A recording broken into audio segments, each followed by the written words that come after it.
The ready start. माननीय उपाध्यक्ष महोदय, यह जो बजट पर कल तक चर्चा होती रही वह मैंने सुनी। विराम। यहाँ पर माननीय सदस्यों ने जो अपने विचार रखे हैं उन्होंने अधिकांश में अपना सारा समय इसी बात पर लगाया कि भारत सरकार ने हमारे द्वारा रखे गए बजट को स्वीकार नहीं किया और इसलिए हमारे सारे काम अधूरे रहेंगे। विराम। पैरा। यह मैं मानता हूँ कि इस सदन में इससे पहले भी जब चर्चा हुई थी तो यहाँ से 400 करोड़ रुपए का बजट बनाकर भेजा गया था। विराम। उसमें से तो भारत सरकार से कुल 100 करोड़ रुपए मंजूर होकर आए हैं। विराम।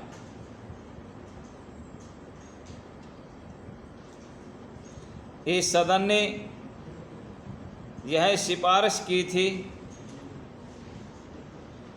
कि बजट कम से कम 200 करोड़ रुपए का होना चाहिए, लेकिन यह नहीं हुआ और वह रुपया बहुत कम कर दिया गया। विराम। यह सारा दोष भारत सरकार का है। विराम।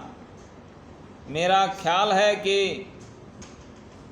ज़्यादा दोष सरकार का ही है। विराम। विरोधी दल के नेता ने मुझे भी बुलाया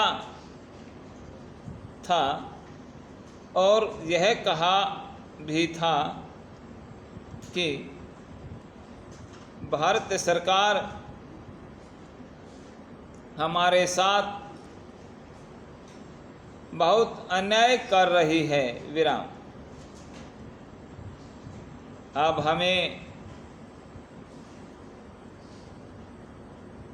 इस राजनीति को छोड़कर दिल्ली शहर के सवाल को हल करना चाहिए। विराम। हमें भारत सरकार को मजबूर करना चाहिए। विराम। उस समय मैंने भी उनके विचारों का स्वागत किया था, लेकिन जब मैं उनके पास गया और उन्होंने धरने का जिक्र किया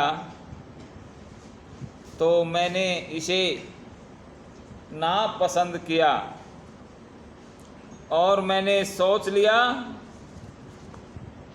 कि इसमें तो केवल राजनीति का सहारा लिया गया है। विराम। दिल्ली शहर की भलाई की कोई बात नहीं है। विराम। तो मैंने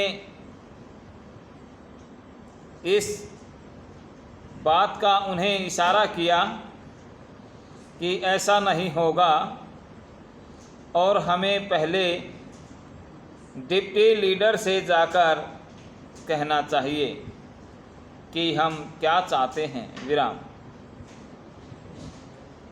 इस पर भी यदि वे हमारी बात को न माने तो हम फिर सोचेंगे। विराम। इसके बाद तो हमें बुलाया ही नहीं गया, और जब मैंने अखबारों में पढ़ा कि वहाँ तो धरना दे भी दिया गया है, तो मुझे बड़ा ताज्जुब हुआ। विराम। मुझे यह कहने में जरा संकोच नहीं कि यदि हम अपनी बातों को राजनीति से ऊपर उठकर रखते हैं तो कोई ताकत नहीं थी कि हमारी बात ठुकराई जाती। विराम। फिर सदन में बार बार आकर कहा गया कि भारत सरकार ने हमारे साथ अन्याय किया। विराम। जितना भारत सरकार का हमारे साथ अन्याय है, इससे भी ज़्यादा अन्याय दिल्ली सरकार देहाती क्षेत्र के साथ कर रही है। विराम। समाप्त।